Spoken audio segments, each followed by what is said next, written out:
Good morning, ladies and gentlemen, boys and girls, dudes and dudettes. It is the 29th of March. It is Saturday. It is 8:45, and that can only mean one thing: FPL Talk Part 43. That's right, and we are post-international duty, post-international break. We have an FA Cup weekend upon us, haven't we? The quarterfinals kick in today, so we'll find out a little bit about what's going to be happening fantasy-wise for the next few weeks. But yeah, it's been exciting, hasn't it? Bit of low time, bit of quiet time, bit of calm time, bit of planning time for me personally to see what I'm going to do with those chips. If you don't get a chance to see, or if you didn't get a chance to see part 42, check it out. It is all about chips and the fantasy chips that I plan to play over the next few game weeks. But without further ado, let's get you guys seeing what I see, and you guys can have a little look at what's occurring in general. There we go. So just to go over the fixtures that are coming up for game week 30. So just pull that down a little bit so you guys can see more clearly. We have fixtures, midweek fixtures. That's a critical thing. We have Tuesday, Wednesday, and Thursday fixtures. Don't forget, people, get your teams in. There you go for the 1st of April.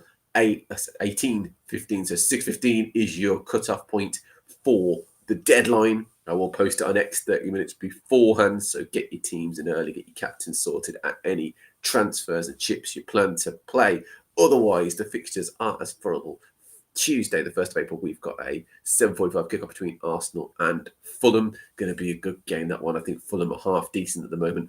Arsenal, good and a little bit wobbly. Will they play Saka? Give him a couple of minutes. Apparently he's back on the field training after his injury layoff. So will he play a few minutes at least? There's no need to obviously risk him for any longer than a couple of minutes, but maybe get him slowly back into action again before the big game against Real Madrid. In that game, I can see an Arsenal win. I can see Fulham scoring annoyingly as well. So I reckon it's probably going to be a 2-1 to Arsenal in that one. I think Marino's done quite well, hasn't he, up front for Arsenal recently? So maybe he might get a goal or nick a goal. I do have Nwaneri still in my team, so I'm hoping he plays, gets a couple of minutes and gets decent few minutes under his belt and maybe even involved in the fantasy points. But the other goal, I can see maybe a Martinelli, Odegaard involved in that one. Fulham-wise, usually it's one of the front two, isn't it? Munoz or Raul Jimenez, depending on who's the main striker. It's up in the air, isn't it? It constantly changes and rotates with Fulham. Anthony Robinson's really good on that left side, so maybe he might be involved in the assist side. I think 2-1 Arsenal on that one. Wolves versus West Ham. Good game as well, really good game. No Cunha, don't forget, I think his ban's been extended, hasn't it, a bit longer, so those people have got Cunha in their team, have to wait a little bit longer for him to come back into their side. Strand Larsen's done okay in his absence, hasn't he? I think he might get a goal, but do you know what? I've got a sneaky suspicion West Ham might win this one, and I think it might be a similar result to the Arsenal game. 2-1 West Ham. Wolves, I think, might get the goal. Strand Larsen, I think, could be involved in that. West Ham-wise, there's only 2 or 3 people in that team who tend to get the goals, don't they, really? It tends to be either Kudus, Bowen, or maybe Soucek pitching in that midfield. So one of those 3 getting the goal and maybe involved in the assists. Paqueta being back is big as well. Forest versus United, really good match, that one. The big question, a fantasy question, a bit like Saka for Arsenal. Will Wood be back for Forest? He injured his hip, didn't he? Or he got an injury to his hip during the international break. Big worry there for the owners of Forest. Initially, when I saw that, I thought the same as well. However, reports have come back that it's not serious, so he should be able to recover maybe in time for the Man United game. That'll be great. He does have a few extra days to recover for that. I know he's been ruled out of this weekend's FA Cup tie, which is potentially a good thing. Not for Forest, obviously, because they want to go through, but for fantasy-wise, it's good because it gives him an extra bit of time to recover, hopefully, for the United game. If he does recover, what do I think the score is going to be? A draw. Very simply put, Forest are conceding, unfortunately, right now. They're not keeping as many clean sheets as they used to, not looking as solid defensively. Yes, they're still winning and getting points on the board, but they're not getting clean sheets. So I don't think there's going to be a clean sheet in this one. Bruno Fernandes is doing really well for Manchester United as well. So I can see a bit of a 2-2 draw maybe. Potentially a 1-1, but I can't see a no-score draw. So definitely 1-1 or 2-2 in this one. Goals-wise, Forest have got a lot of Wood plays. Obviously, I expect him to be a source, if not assisting or goal involvement in that one. Hudson-Odoi done really well, and Elanga. Those two guys are really good. The main source of creativity coming from Gibbs White. So any of those four could be involved in the assists or the goals. As for Manchester United, Bruno, as I said before, is the go-to man at the moment, isn't he, for them? Garnacho is a bit hit and miss, isn't he, really? So Bruno is the man to check it out if they're going to get any result from the game against Forest at City Ground. So Wednesday we move over to match Bournemouth versus Ipswich, a 7:45 kickoff, a win for Bournemouth. Simple as that. Ipswich have been a bit of a whipping boys this year. Them and Leicester City haven't been the greatest. I've really Southampton throwing them into the mix heavily. All of the promoted teams have not done the greatest. I mean, of the three teams that perform well, Ipswich are probably the better of the three that have been promoted. But in general, I expect all three to probably get relegated as well. And Bournemouth, I expect to do really well against Ipswich. I expect 3 goals maybe in this one, potentially a goal for Ipswich, but otherwise a 3-1, 3-0 result for Bournemouth. Kluivert is the go-to man at the moment, isn't he? Kluivert and Semenyo doing so well for Bournemouth. On top of that, Ivan Nielsen annoyingly is back because he knocked out my Dango transfer, so I've had to kick Dango out of my team as a result of Ivan Nielsen's return. He could probably do quite well against Ipswich as well. Ipswich-wise, goals, yeah, you look really kind of...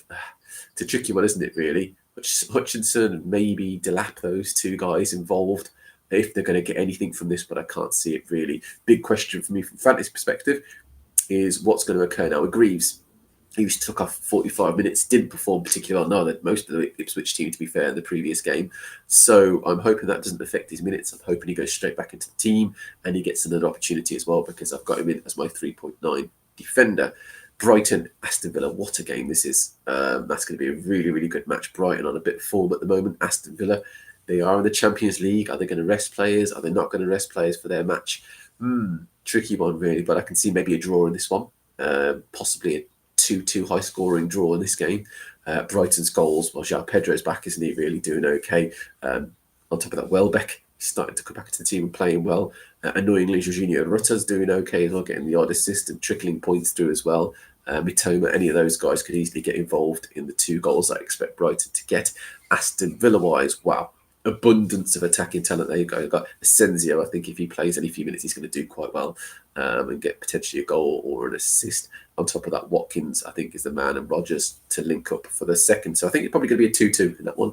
Man City versus Leicester, though it's Man City, the fact is it's a Man City win in my eyes. A pretty heavy Man City win. I've got Mamouche in my team, so I'm hoping for a fantastic return from him. He did really well in the previous match, getting a goal and an assist. I'm hoping for the same output against Leicester in a potentially 3 or 4-0, 4-1 win against Leicester. I can see a potential involvement for Foden if he plays. I know he didn't do much for England, has been quite disappointing.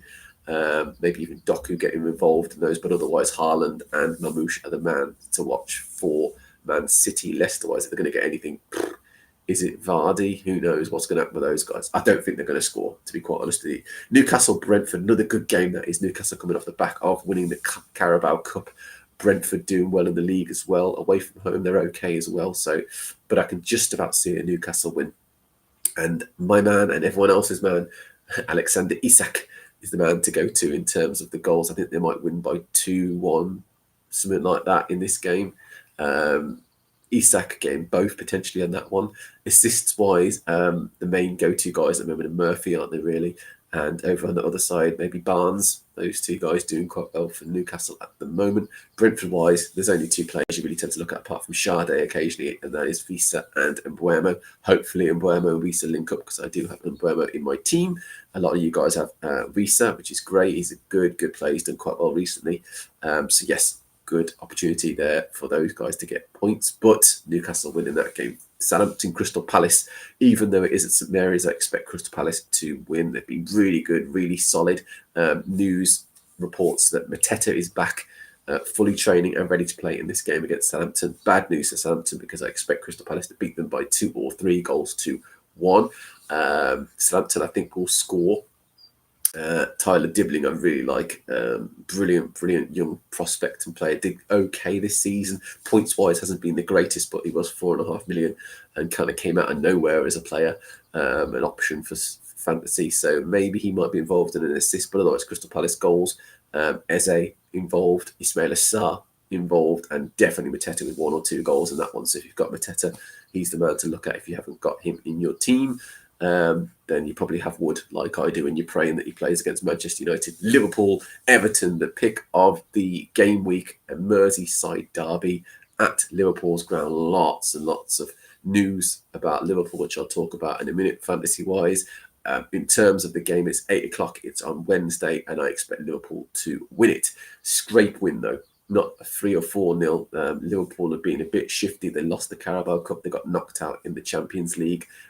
With all the news and reports coming out of Liverpool, they haven't had much time to fully focus. Obviously, a lot of their players went on international duty as well, but I still expect Liverpool to win this game. I see it probably 2-1 in this game as well. I know it's a cagey result, and I've given that quite a bit, but that's because I don't see this as being a clean sheet who are Liverpool, and I don't see Everton winning, if I'm honest, neither, despite Moyes having the Moyes factor right now and doing really well. So 2-1 Liverpool. Goals-wise, I'm hoping Mo Salah. I will be captaining in this game week as well, so hopefully Mo Salah gets a goal, maybe an assist as well in this game. In terms of the other involvement, possibly a Diaz or Jota involved in the other one. Everton-wise, maybe Beto, someone like that, Decore, getting the one for Everton, possibly even a defender's goal from Tarkowski. Don't forget he did that in the previous game as well, so maybe a 2-1 win for Liverpool. And then we have the final game, a London derby, Chelsea versus Spurs, the final game of the game week on Thursday, the 3rd of April at 8 o'clock. Interesting game this is going to be, because neither team are phenomenal at the moment. Chelsea better, Spurs not so good. Ange under major, in my opinion, he's under quite a bit of pressure.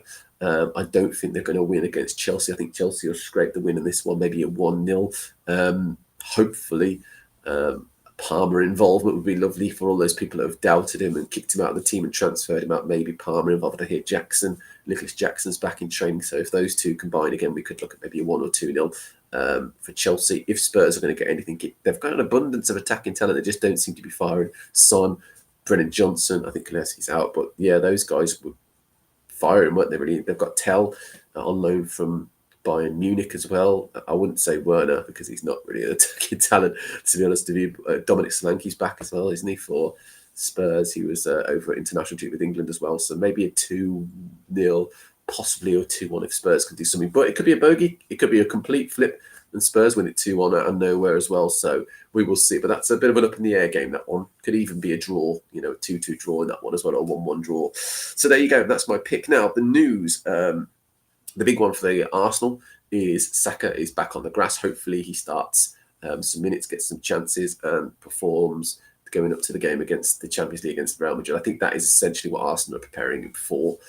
Wolves, we just spoke about a minute ago, Cunha's ban has been extended, so unfortunately he's not going to be available for a while. Wood, injury to his hip, out for this weekend's FA Cup. Hopefully back for the game against Man United, but it's short turnaround, isn't it, from Saturday to Tuesday when they start playing against United at City Ground. Maybe back for that one. The big news then coming out the rest, we've got really essentially the City things coming out about De Bruyne. Is he going to play?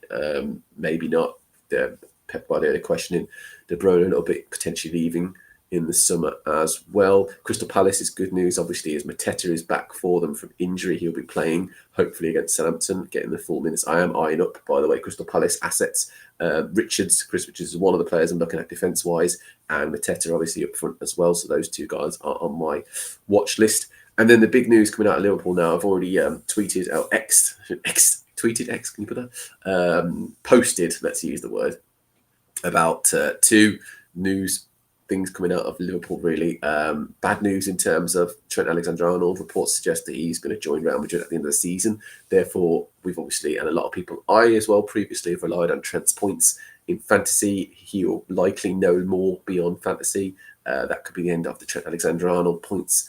You're going to have to find another defender, I'm afraid, to hang your hat on. Munoz has appeared as a really good option, hasn't he, for Crystal Palace. Anthony Robinson's done quite well over at Fulham. So we'll see. Reports suggest that they're going after Frimpong, Leverkusen as a replacement, but they do have Bradley. I know Bradley's injured at the moment, so he might be a really good option. Second post that I've done is Mo Salah. That's another big points loss if he'd have left the Premier League and leaves. But reports suggest that he's about to sign a new contract with Liverpool, which is great news for fantasy because we will keep getting the highest scoring fantasy Premier League player at the moment back next season as it stands, which is great news. Whether he carries on with the same kind of form, same kind of points, same kind of assists and goals and bonus points, we will see. But he will definitely be a pick for next season. So yes, really, really good news. In terms of moving over to the Chelsea and Spurs game, Cole Palmer, that's the big question really. It's a bit of a mixed reports about Cole Palmer. Some saying that he's back training, some saying he's not training. My hope is that he's back for the game against Spurs. Whether he's been on the grass, probably. Whether he's going to be fully fit, don't know. But it's a big game against Spurs. And more importantly, it's Thursday. And that's what gives me and hopefully a lot of other owners hope that he'll be back in time to play against them, because it gives him extra few days to get him on the grass, get a bit of training, get him in. He does need to come back. He is a big, big player for Chelsea, probably their star man. So yes, hopefully all being well, Cole Palmer is back for them. So that's my team as it stands. It's no different to last game week and last week, even when I discussed chips and what I'm going to do going forwards. Obviously, the big problem I've got, as you can see already, is there's quite a few yellow flags on players in the team. So I'm hoping that's not too bad. Obviously, Mikalenko I've dumped on the bench because I'm hearing reports about Mikalenko, and I should have mentioned that he's out for a few weeks, quite a few weeks as well, because of an injury he got on international duty. So bad news for Mikalenko. That might well mean that he's the guy that I kick out. I'm just waiting for confirmation that Mikalenko is out from David Moyes, and he'll be the first casualty of this team. Obviously, Nwaneri is my other casualty as well, because of the good news with Palmer and Wood potentially being back for the next game week, or game week 30. I don't think I'll kick them out just yet. They'll stay in the team for now. So my team is, as you see it there, Raya in goal. He has Fulham at home. Maybe a clean sheet. We'll see. I'm hoping. Probably not, though. So we're looking at save points there. And Nico Williams against Man United. Don't think I'm going to get clean sheets. Plus, if you look at the history, really, of Nottingham Forest, they did get a clean sheet against City and Arsenal, but it's a bit up and down. Sometimes they look a bit shifty. So, yeah, we'll see. But he's going straight into the team against Manchester United because they're at home. Spurs and Tottenham.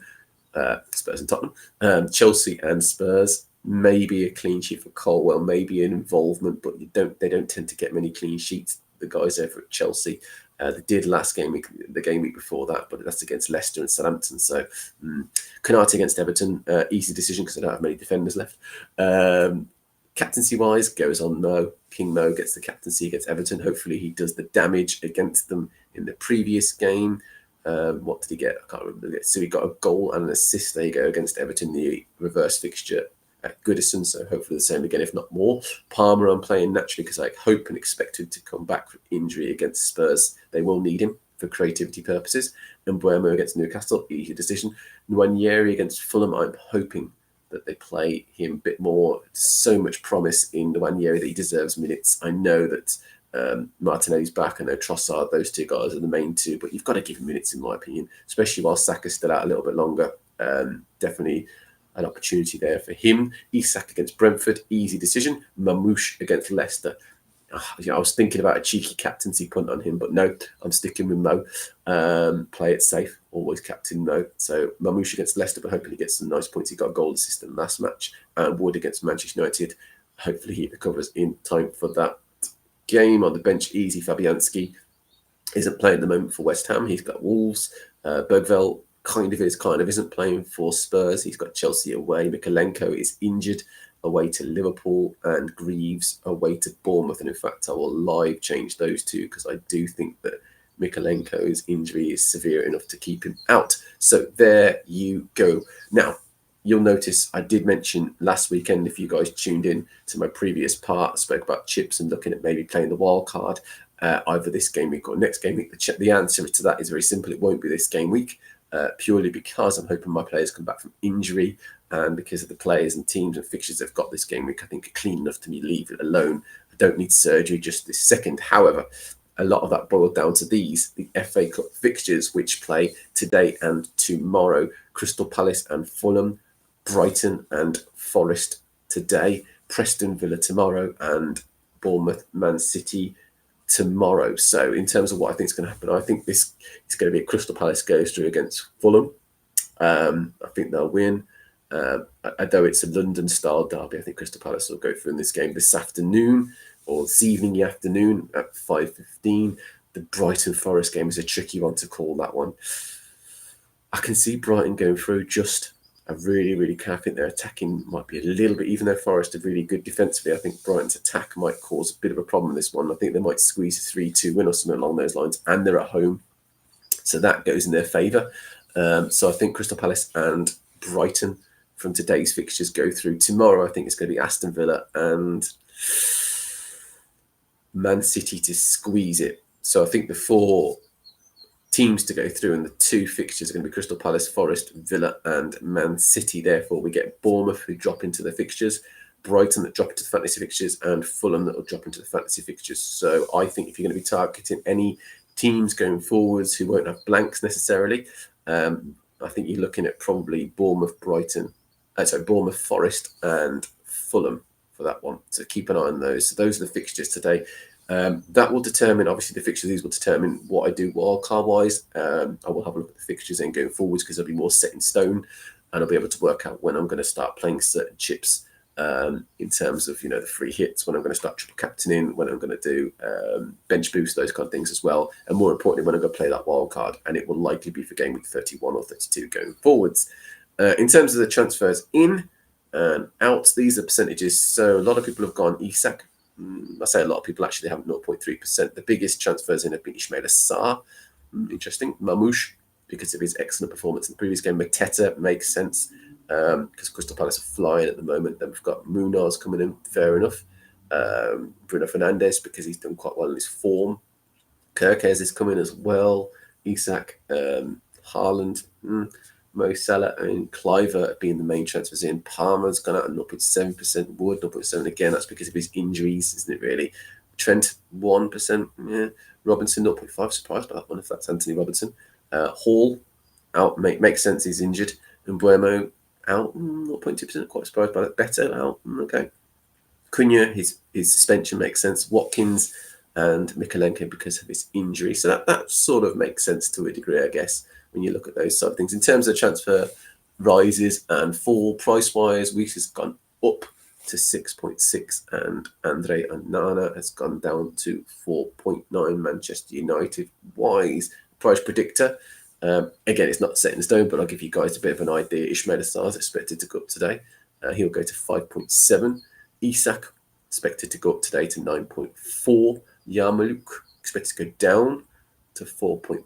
Mateta says going down, but I don't think he's going to go down, in my opinion. If he does, he'll go to 7.4 and he'd be a great price. Ramsdale expected to go down to 4.3.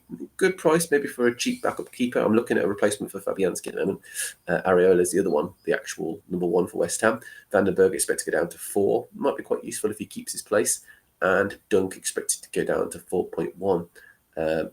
Would have been useful back in the day when I was trying to get Duncan, but he hasn't dropped to 4.1, so there you go. So a lot of today, a lot of this morning's fantasy is essentially all about that, really, about what's going to happen going forwards. We don't have a game week until Tuesday, don't forget. And for those guys who are going for wild cards this game week, I've read a lot about how a lot of teams need surgery. A lot of people have got yellow flags, red flags against their players out for a while. So if you need to do it, you do it. There's no right or wrong answer. I did get a question the previous week, should I say, before my last FPL talk episode about when to use chips, what I plan to use, why I'm doing this. Essentially, the point is it's all about what you want to do, really. No one else is pressing that, play button, really, apart from you guys, or activate button, really. The reality is I'm not going to do it personally. It's just my opinion. I think my team is okay. Really solid. I mean, if I started the season with this team, I'd be quite happy. Apart from Nwaneri for Saka, you look at that team, you think Wood is going to do well this season. Mamouche is going to do okay when he gets going. Isak's going to do well this season. Salah's going to do well. Palmer's going to do well. And Buemo is going to do well. Saka would have done well. Nico Williams has done well for Forest as of the whole back line. Colwell hasn't really necessarily, but Konate's done okay because of Liverpool coverage, and Raya's done okay for Arsenal because the Arsenal coverage. So in general, the starting 11's solid. Taking out Nwaneri, bringing in Saka, obviously, because I have the funds to do that, or will have. So you think, good team. Why would you play around with that? I know it's not the most in-form team, but there's very few teams that have got in form. This season has been so erratic in terms of points and trying to chase players. I mean, I know there's been set players that have done well throughout, like Palmer's done well throughout, Mbuemo's done well, Salah's done well, Isak's done well for the whole season, Wood. So you can pick half the team that have done well. The rest of it's a bit sort of like impulsive, isn't it, really, and reactive. You get out here and you bring in that player. You can't really chase the team that are in form, because the moment they start doing well, they trip up and you think, oh, okay, I'll take him out and I'll bring him. So it's very much chopping and changing all the time for me. Every week I've been using, or every few weeks I've been using the odd transfer really to bring out players. This game week I've saved 2 transfers. I've saved them on purpose because I am eyeing up Bukayo Saka. I've not hidden that at all. I've made no bones about it. My intentions is to get Bukayo Saka into this team. If I do, it makes the wildcard even more complex. I know I need to play it. I know I will play it. I will basically wait on the fixtures and use that as a way of bringing in the best players for those fixtures, really, looking at free hits, looking at bench boosts and all those things really at the same time. So wildcarding is an interesting one. It is on my to-do list. It is something I have to do as the plane goes overhead. But yeah, otherwise, that's basically my intention, really, not to play the wild card this game week. I think I can get away with 1 or 2 transfers, bring in Saka, and then look at the following game week as the time to play it.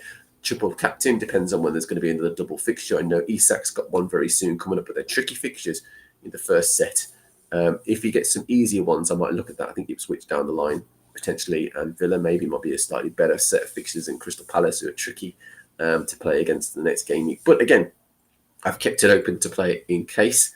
I will follow that process, really, in terms of what I mentioned last game week. Flowing one after another chips now towards the end of the season and just hammering them one out at a time. I can't play a bench boost just yet because my goalkeeper doesn't even start, and Mikalenko's potentially out for a while, which is a bit of a pain.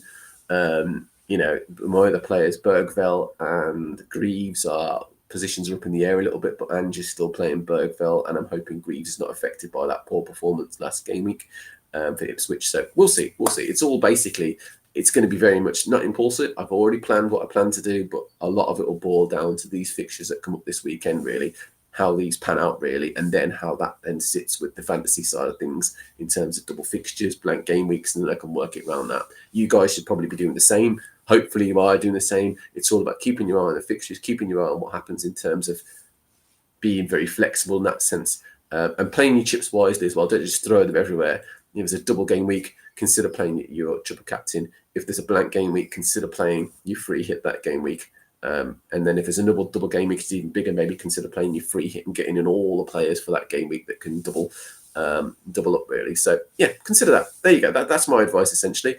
If you've got any questions, let me know in the chat section or drop me a message or a comment on YouTube. As always, I'm all the socials. I'm on the wonderful X. I'm on Twitch, A_J_P_A_5. I am obviously on YouTube, which is where I put all of these videos afterwards. It's AJ Hardy 85. Like, subscribe, and follow if you would, and we can be special friends. You know we can.